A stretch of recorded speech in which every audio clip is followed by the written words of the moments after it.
A ver, pensemos en esto por un momento. ¿Y si algunos de los alimentos más comunes, esos que tenemos todos en la despensa, fueran en realidad venenos? Pues hoy vamos a analizar a fondo las afirmaciones de una fuente que señala con nombres y apellidos a los culpables de nuestra dieta moderna.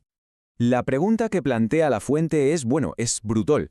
¿Y si las mayores amenazas para la salud estuvieran escondidas a plena vista, en la comida que comemos todos los días? Es una idea tan potente que, la verdad, obliga a pararse y a investigar qué hay detrás. De hecho, un análisis los etiqueta así, directamente, sin paños calientes, venenos dietéticos. Así que venga, vamos a meternos de lleno en este caso y examinar una por una las pruebas que se presentan.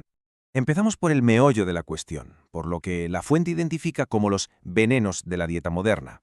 Y la primera pista que nos dan es un número, y es un número que impacta. Y aquí está. Ojito con este dato porque es, para empezar, fuerte. Según el material de origen, cerca del 60% de la ingesta total de energía en Estados Unidos viene de una sola categoría de alimentos. O sea, más de la mitad de las calorías proceden del mismo tipo de productos. Esto, claro, ya nos pone sobre la pista del principal sospechoso. Y sí, ese sospechoso tiene nombre y apellidos: los alimentos ultraprocesados. Pero, a ver, ¿qué es exactamente un ultraprocesado? Para entenderlo bien y para ver por qué la fuente los pone en el punto de mira, vamos a usar la herramienta clave de este análisis, el sistema de clasificación NOVA.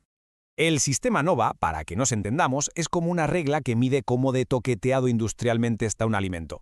Y no es un invento cualquiera, ¿eh? Está reconocido por organizaciones tan serias como la FAO, así que podemos decir que tiene una base científica sólida. A ver, este sistema NOVA divide todo en 4 grupos. Grupo 1, lo más natural, ¿vale? Fruta, verdura, carne fresca. Grupo 2, los ingredientes que usamos para cocinar, como el aceite de oliva, la sal o el azúcar. Grupo 3, aquí ya hay algo de procesamiento. Piensa en unas lentejas de bote o un queso sencillo. Y luego está el grupo 4, el protagonista de esta historia, los ultraprocesados. Y aquí ya no hablamos de comida, sino de formulaciones industriales. Y aquí es donde la cosa se pone seria. Los datos que presenta la fuente asustan. A ver, para no perdernos con las siglas, RR es riesgo relativo y OR es odds ratio. Un riesgo relativo de 1,50 para mortalidad cardiovascular significa un 50% más de riesgo. Y una odds ratio de 1,55 para la obesidad, pues un 55% más de probabilidades. Y si miramos los números para la diabetes, los trastornos mentales o la osteoporosis, la historia se repite. Son cifras muy contundentes.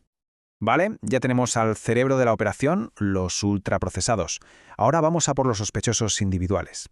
Y el primero de la lista es el azúcar.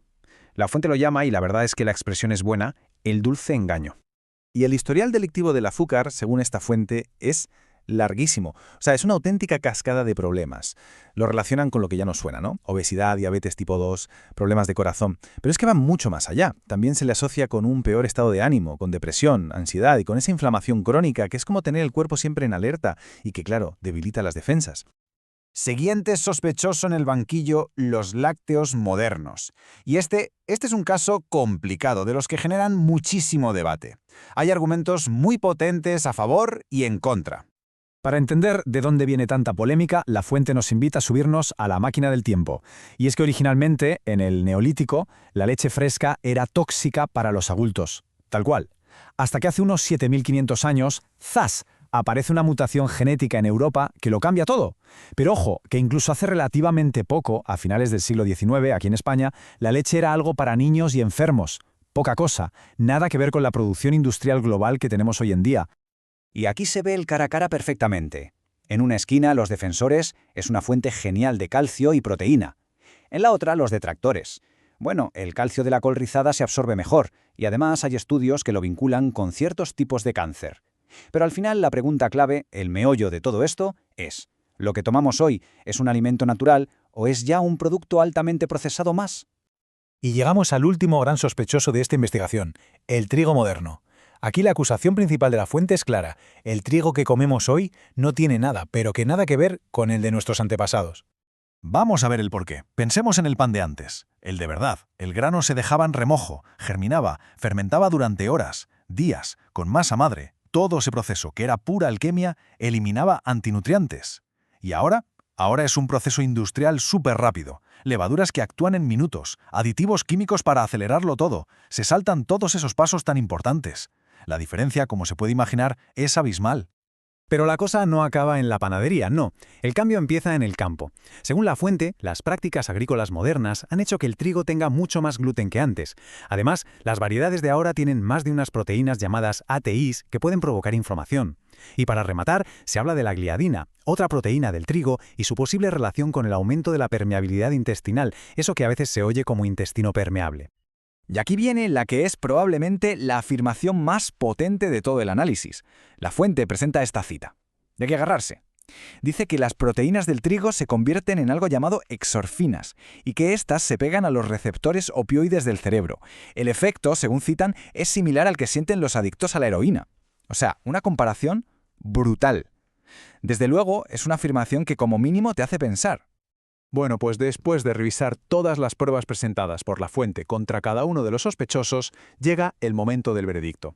Y parece que la conclusión es que toca replantearse y mucho lo que ponemos en el plato. Así que, si nos tenemos que quedar con una idea, es esta. Lo que sugiere todo este análisis es que, a lo mejor, el problema no es tanto el ingrediente en sí, sino el grado de procesamiento y los métodos industriales que se usan. O sea, que la clave no es si es trigo o azúcar, sino lo que la industria moderna ha hecho con ellos. Y todo esto nos deja con una pregunta final, una para que cada cual se la lleve a casa. Después de ver todas estas evidencias, ¿en qué nos vamos a fijar la próxima vez que leamos una etiqueta? Porque la respuesta puede que cambie para siempre la forma en que hacemos la compra. Gracias por habernos acompañado en este análisis.